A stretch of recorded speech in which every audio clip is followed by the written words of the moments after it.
Storyline was not as captivating as I would have expected. The trailer was amazing. Whoever packaged the trailer, you led me on. When I saw the trailer, it was very horrific, for the lack of a better word, horror-filled trailer.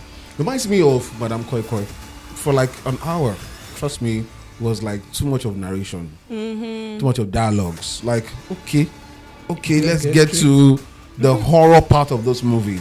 I just feel like they don't want to actually extend. Then why spend so much time between 0 minutes to 1 hour? Because it was just all dialogues and dialogues. They're trying to build up the story, so you understand. Okay, so it will not be like some of our epic movies. Kudos to the constructors. The position of the tree, it's supposed to be a mystical tree, right? Evil tree that nobody should have access to, just like that. That tree was positioned in a very plain land. Now, okay, Madame Koi Koi was... Oh, that's Madame Koi Koi. Miss Kanyin was running. And that's the only tree there. Why would she stumble on that tree? On that tree. Why did she stumble on the ground? African magic. Bienvenue en POV, je m'appelle Michelle Avanome, je reviens today suit. If you didn't get that, forget about it. And yes, this episode is sponsored by True Cassava Flour. Me thinking about this product is already making me really hungry. It is white, soft, and free from all those funny preservatives they used to mess up fufu nowadays. So go grab yourself a box, okay? I'll be right back. Welcome back. Now, story time of how my classmate tried to cheat in school and accidentally unleashed a literal ghost. So there's this girl, my classmate called Amara, right? We attend this super bougie boarding school where everyone is obsessed with grades. Sis was stressed and she decided to steal exam papers from her friend teacher, Miss Cohen.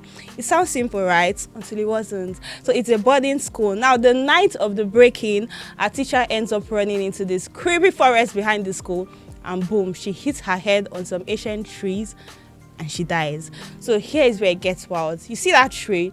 It's sacred, like cursed spirits living, yet sacred. Her blood wakes up something evil. Now the school is haunted, students are going missing, weird stuff are happening everywhere, and of course Amara, she's trying to, fix what she has broken, all because she refused to read for her exam. Sure, I not too much like this. Now, if this were to be a TikTok content, tell me I did not kill it. Anyways, this is POV, and today we would be reviewing Miss Coin, the supernatural mystery directed by Jerry Osai, and of course it features an ensemble cast led by Temi Otedola, Michelle Dede, Kanaga Jnr, and Ademola Adedoyin. Of course, we have amazing people in the studio. We have Jude and Ayo. Bienvenue en Ayo et Jude. Merci. Comment ça va? Comment ça va? Ça va bien, merci mon ami. Je m'appelle EY. Oui. Yeah. Oui. Feels good to be here today. Yeah, okay. we. You look lost. No, I'm not lost. He is lost. Jude, you look lost? No, I'm not lost. No. Just, I just wait for the point out. Shout we. No, Désolé. It's okay. That's sorry. Before you tell me here, Merci, it's okay. Merci. Yeah, we. Welcome, guys. Yeah, I'm pleased to have you here. Yeah, same here. Yeah, so today we'll be reviewing Miss Coin. Yeah. So I really love to know, what was your first impression when you saw the movie? When I saw the movie... Let's start with the trailer. The trailer, yes. Good starting point. When I saw the trailer, very horrific, for the lack of a better word, horror-filled trailer. Reminds me of Madame Koi Koi. Remember? The same school teacher. Yeah, school teacher, and having those diabolical stuff and all that. So, but what actually fascinated me was Akim Effect. What he did in that movie, the pyrotechnics, the what they call it, the prosthetics and all that. So, yeah, from the trailer, I was really, I was anticipating something really, really blockbuster. Did it actually tick those boxes? You'll find out. All right, Jude, what about you? So when I saw the trailer, I felt like it's going to be all about horror. I said to myself, it's been a long time I watched a Nigerian horror movie. Yeah. I've always been seeing more of epic movies. Every time, epic. A lot of epic movies we have actually talked about on POV here. So I was like, this is the first time I'm seeing a horror movie. And again, when I now saw some effects in the movie. I say, oh, this is going to get lots of blood. It's going to get bloody. So, anyway, let's continue. All right, now let's move on to the storyline. Okay. Like you said, it kind of looks similar to Miss Koi, right? Yeah, Madam Koi. Madam Koi, similar yeah. storyline. Yeah, so what would you speak about the story? Yeah, well, fictional, of course. From the start to the mid to the end, were there good link ups? Yes, I would say. The storyline for like an hour, trust me, was like too much of narration, too much of dialogues. Like, okay, let's get to the horror part of this movie. But I understand, what the writer was trying to do was trying to build us up until to that point. Because when it gets to those horror scenes, it now becomes more magical. It becomes more interesting. But the dialogues were, for me, were a bit too much. You could have actually introduced elements of horror, from the start, similar to what Madam Koi had. Madam Koi, I'm not trying to compare now, please don't get me twisted. But when it comes to horror movies, in the last 3 years or 4 years, Madam Koi, takes the cake. Yeah. When it comes to horror. So that's why anybody that's going to beat that record must do something more, But for me, the storyline was kind of relatable because if you're familiar with boarding school and what goes around boarding schools and all that, yes, you'll be able to relate with it. The aspect whereby there's a particular teacher that is like, I don't know, is also relatable as well, because you'll find that happen in different schools. So for me, not really fascinating, because the storyline was not fascinating at all, because I could actually predict what the outcome. This teacher will become a villain, and of course, at the end of the day, she will die and all that. But at the end, I was a bit perplexed, because I was asking myself, when the spirit, left her, did she die? No, she or did. She did not die. She did not. She did not die. Yeah, she did not die. She did not die, right? She did not die because she spoke. She said, "I had a bad dream." Yes, I was not wondering that, but you hit your head, and you were bleeding. So why didn't you? Let's not go there, Jude. So you know about the story, Madam Koi. Yeah. I'm sure you've heard about it. Do you think it was, considering what you've heard, do you think it was properly executed? Yeah, I think so, because and again, I think it was like 2 weeks ago or so, I saw someone making a documentary on this same story, and the person showed a school that was abandoned, filled with grasses and bushes and stuff like that, and the person went around and was showing areas, showing how the boarding school actually is, and was showing all the areas that these had the classes to be there and stuff. But what happened to this beautiful building was that so women turned to become this and started hunting students, that the school got, so when I saw this movie, it just reminded me of that documentary, because I actually have heard lots about Madam Koi. Those days, even when we were little, we hear the sound. When you wear shoes like that, you'll now be like, oh, wow, you're wearing Madam Koi shoe. And that's the sound. I got it from Koi. Yeah, movie, the sound is sounding that way. I went to red shoe, yeah. and so they always wear red shoe. Yeah. So and so when I watched the movie, I felt like, oh, that's exactly the same storyline. Though I didn't even know how it happened, how the woman turned this teacher turned into a beast to start hunting the student. What might have pushed this woman to become this kind of person? So I think this other movie that showed us a light that the children was actually pushing her, the whole situation was actually pushing her into becoming whatever she turned out to be. Then I also thinking that now we have Madam Koi. Should we also have a story around Bush Baby later? Because that's on that story of another thing that happened during those times too. Okay, all right. So that's probably to the script writers. You guys should try to, put out something on Bush Baby. All right, now let's talk about flaws. Did you notice any flaws? Were there any noticeable flaws in the storyline? In the storyline, as I said, the latter part of that movie was a bit confusing. Very confused. It was just everywhere, from the death to the main culprit, played by Temi Otedola, did not die. Yes, that was the main culprit. No, she's not the main culprit. She actually masterminded the students. But it's her fault. Yes, but it was Kanaga Jnr. that actually released the dog on her. And chased So her why to- did she kill the first two? The guy, Yes. the Lamy, right? Yes. Lamy, her best friend. Yes. Then the other girl when she was going out of the there's school. Exactly. Why? You know, there's something about horror movies. So when you have a gathering of people, you might not actually attack then, but when you're now lonely or trying to do something on your own, like you're, putting yourself out of the crowd, that's when it comes. If you notice, Lamy, I think Lamy was the first one to die, right? Yeah. Lamy left during that. I think she was going to the restroom during the ninth hour, Yeah, and true. she was attacked. If she was still in her room, I bet you she wouldn't have attacked Lamy yet.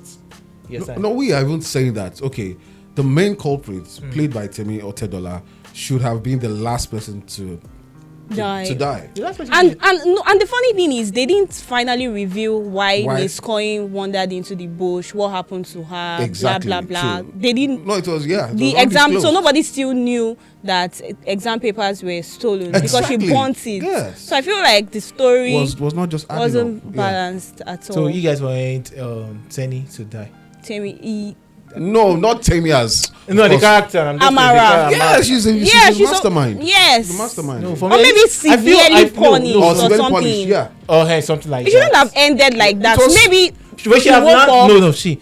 Amara. Let me use her character name now. Amara. She have learned her lesson. She have lost. Do you know what I mean of losing your loved ones because of a single act? I get the part you wanted her to be punished more, like, but she already received enough punishment because she lost her loved ones. You understand? That was the even reason that she now went back to the past question paper, the exam question paper, and just tore it or burnt it because she felt like this was not what people's life. Okay, now Yes, let's sir, talk, she have felt- it's now that she knows that it's not what after She didn't know. let's talk about the students that died Yeah. and the aftermath. You know, when you lose someone, the pain that you go through. We didn't see that. Just Yes. the parents, where were they? Okay, you notice that there was cause. Yeah, but the parents and that call scene was just too. it come was on. exactly hello Do this we have phone lines as busy as that back in the day? We don't even have the luxury of having multiple phone lines at that time. Yeah. Because getting one phone line is a hard work and it's Yeah. luxury. But you know that school is actually a rich man's but forever school. but for real though, that's too is an exaggeration for me. I was like, so many. And again, if you're taking this route, I feel most of the things that happen in the school wouldn't have gotten to the parents. Why? Because it's a boarding school and there was no. But they called in. Parents are calling in to get information. So now my God forbid my child dies and all that. I'll get a call, and even though you're not coming to the school to weep in the house, Yeah. at least if you don't show all of the parents, at least some of the parents, like Kanaga, the role played by Kanaga Jnr. Yeah. His father is a commodore or retired soldier or whatever. At least you should feel the heat in his family. Do you get what I'm saying? So I just feel like they don't want to actually prolong extend. Yeah. Then why spend so much time between 0 minutes to 1 hour? Because it was just all dialogues and dialogues. They're trying to build up the story so you understand. Okay, So fine. not be like some of our epic movies. Kudos to the constructors. All right, now let's talk about cinematography, right? Do you think they killed it as it relates to the cinematography? All right, cinematography. First of all, it had the director himself is a cinematographer. You understand? So Jerry Osai. yes, he's a cinematographer, and he's also an SFX. VFS artist as well. So it's very easy for him to do some things. Yeah. I went to check most of his works before. I've seen he has done lots of commercials for different brands, and most of the popular commercials it was handled by him. So I noticed that even the look and feel of each of his commercials was also playing out in this same movie. So the cinematography, everything about that shot they were taking was on point. Was The it on only point? place- Everything? The only place I noticed that there was a little error was when Amara and Chisom was going to check on Miss Coin, and he went Kanyin. there. Coin, and he went there and they saw what's his name? What was the other teacher's name? It was outside. Okay, already. played by Like, Adedoyin. Mustafa. now, you Yeah, notice Mustafa, that okay. when they were walking in, they increased the exposure. The exposure increased. Like it was not the sun. I saw they just increased the exposure. So I felt like they should have done better or they have to take the scene again. Or maybe they didn't see that aspect. So I'm of the opinion that it was not really a fantastic cinematography outing for me. Jude is the cinematographer here, but there were some unnecessary shaky shots, especially looking at the scene that had Miss Kanyin and her fellow teacher having a brawl. Why shake the camera when nobody's looking from my angle? Like all the teachers were sitting down like in a linear position. You're supposed to focus on Kanyin, right? Yeah. But it was a bit wobbly. And some other wobbly shots. I don't know if that's the technique. Maybe I didn't actually pay attention. But I didn't see that scene. But for me, it's just a regular. How will I put it? It has this horror theme, and it was able to get it right. There's a particular mood horror movies take up on, especially when it comes to filming, and it was able to do quite well in it. All right, let's talk about makeup and costume. This is the part where Jude starts analyzing the blood and everything. What did you think about the makeup and the costume? Okay, so the first place that got me was when Lami hit her head against the WC. You understand? That place actually got my attention. You understand? When she fell and hit her head against it, I felt like yeah. That's what I felt like. Yeah, what's that? You understand? Then I was not really cool about the style of all of them dying the same pattern. Like I noticed the neck. I know that he actually molded the head and stuff like that. So, but it was obvious here. The neck aspect was obvious because it's always the cuts like this, and it was the same pattern that all of them died, except Lami that just hit her head. Or yesterday the head was cut off later. It was always cutting their head off. You understand? So I felt like should have tried other pattern.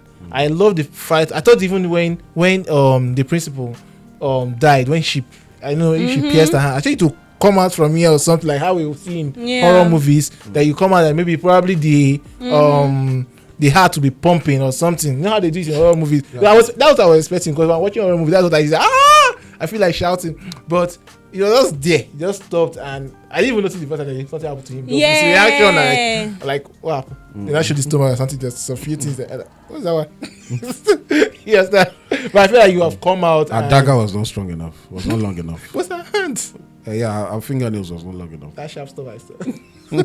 AY. Yeah. Judah said most of it, and shout out to now. There's a makeup aspect. There's a SFX aspect, which SFX was what we're dwelling on. So Hakim Effects came through as usual, and he did not just he did pyrotechnics. That's fire, explosion. He did that car somersaulting and all that. That wreckage. Fire. No, the wreckage is Hakim's brainchild. But that too. Fire though at the last scene. Yes, the burning of that tree. I had an issue. Hope you know the tree is not real. It's real, actually. It was molded. Yeah. This guy, the sculptor. What's his name? Creed Motion. He showed it. So he has actually Creed was the one. He's actually the one in charge of most of the VFX in most of the musical videos, like Fireboy videos with Ashake or something. So when he posted, like that was even the reason I was interested to watch. Well, there was a sculptor. Somebody carved that tree. So the thing is that his name was attributed to it. So the thing is that so when you carve something, it's just helping the VFX person to actually see what the area, so that and the cast to also look at something, unless their eyes will be going off. You understand? So it's like when you're shooting on chroma, then you now have all those trackers. Those tracking stuff are helping the VFX person to know how to move his motion. You understand? So imagine there was nothing there, you didn't cover something. They won't see anything to look at. You understand? The eyes might be going somewhere else. So, but he actually built that stuff like through their technology or whatever they use to build it. But let's not take the shine off the person who carved. There was a sculpture. Okay. So whatever, probably the leaves or the top, yes, would have been effects. Not from down, from everything. But there was a sculptor. If you go check the I was saying it was help. It was done to help. But that fire scene. But the fire scene was very unreal. Even from it was very unreal. Very unreal. That's one. Secondly, the tree. It's the position of the tree. It's supposed to be a mystical tree, right? evil tree that nobody should have access to, just like that. That tree was positioned in a very plain land whereby anybody can just walk there, access it. So what's the mystical part? What's the mystic behind that tree? When you look at evil trees, before you even get access to that evil tree, you would work. Yeah. You would work really hard. But this one is also just in a very plain field where they even hung around, or what's it called now? Yeah. They had a good time. Yeah. Close to the tree. So the thing is that. So I'm not questioning if it's actually a mystical tree, an evil tree, then you should, before you get access to that tree. Now, okay, Madam Koi was, that's Madam Koi. Miss Kanyin was running, and that's the only tree there. Why would she stumble on that tree? On that tree. Why did she stumble on the ground? African magic. So, yeah. So for me, the position of the tree. All right. So quick one. Let's talk about casts, right? Do you think there are some casts that played their roles perfectly, or some had flaws here and there? Jude, let's start with you. In a minute. I want to say big shout out to Temi Otedola. Temi. Is it Temi? Yes. People are Temi. Don't rename the lady now. It's called out Temi. It's not Temi Makanaki. It's Temi. Well, I saw it. I saw the trailer from her page, and then I liked her husband. Who's her husband? Mr. Easy. She's not married yet. She's no. married. Is she married? Yeah, she's sorry, married. madam. You don't attend billionaire's wedding, right? No, I'm not. attended aware. one. I did. So she's Mrs. right? Easy now. I did. Oh, wow. So she. I didn't know. You can't know now. Mr. Easy, take it easy, man. Take it easy. It was low-key. She didn't want to. No, She just no. sent me a private. Why is it that poor people are the ones that are making noise? So Rich sorry, people don't make so noise. sorry. So big Alright, shout out to her, because this is the first time I'm seeing her in the project like this. Yes, maybe she'll be doing some. She did one citation. Citation was a breakthrough movie. But Yeah, this it is was. the first time huge. I'm it saying was. about myself. Why? Yes, I'm so sorry. There are some movies I don't Please, watch. All right, quick. But so That's a Kunle Afolayan movie, by the So way. I enjoyed her character. I enjoyed the role she played. You understand? Then I also enjoyed Kanaga Jnr. Yes, I was always asking myself, after BB Niger, what's next for this guy? Yeah. You understand? But seeing him play, thank God was not your guy. What's that his name? Give me his name. Who? Talk now. Is it You know his Timini? name. You know now. I also have to say it by myself. No, Timini cannot be thank casted God in was that not movie. Exactly. Timini. Because in normal He's so school, old now. normally they would have casted Timini because they like using him for school stuff. No, Joe, no. I know Nigerians. Timini So na thank God it Abana. was not Timini. Thank God it was Kanaga Jnr. and the rest of them. So I love the fact that Kanaga Jnr. actually did not disappoint me. He killed the role. I like his arrogance and everything he portrayed in the movie. It was fantastic. All right. Anyway. Great acting from the cast. Kalu, Ikiago. Then also I loved Temi's performance as well. Then the lady who played Chisom, I think her name is Tokumbo, so I'm not too sure. She did well. I like her mannerism. She did it quite well. Then who else was there? Kanaga. Of course, Kanaga was. What of Michelle Dede? Michelle Dede, yes, Miss Kanyin. Yeah. Michelle Dede has been off the scene for quite a while. Yeah. For those who do not know, I think she was a host of 2006 Big Brother Naija. Yes, I'm spot on that with Olisa Adibua. So, great acting. Ademola Adedoyin, yes, AMVCA winner. Yeah, he has proven himself now. Please, he won the best supporting actor 2 years ago. So it was super acting. All right. Now let's obviously to the main reason we are here. Right? Yeah. Would you say it's a roast or a toast, Jude? Ask AY. No. It's you. I want to ask. Jude. Is he a roast or a toast? Where's her? All right, ladies and gentlemen. Boys and girls, viewers at home, I got good news for you, man. Yeah. All right, so ask AY. No. You want to know whether you say roast or toast after it has reached. No, I have my answer. And so answer. Tell us your answer. So because the project was someone's money and someone's time, someone's effort. I was not like their Saba. Sorry for those people. These are people now. Kind of movie. The storyline. Allow me to just point now. There's no time for this. Cut to the chase, man. It is Otedola was in the movie. Okay, so basically it's a billionaire stuff. it is a toast. It's a toast. Yes, it's a toast. Anyway. Shout out to Jerry Osai, director. Yeah. Shout out to Hakimi Faye, Zonilogbo, correct guy. Shout out to everyone who was a part of the project. Shout out to, we didn't talk about sets and props. Shout out to the guys who in charge of sets and props. You guys brought out those touchlights. I grew up holding at that time, and so many other vintage props and all that. Storyline was not as captivating as I would have expected. The trailer was amazing. Whoever packaged the trailer, you led me on. But I will be toasting to this movie because my guy. No, I'm not. Don't give me chop knuckle, man.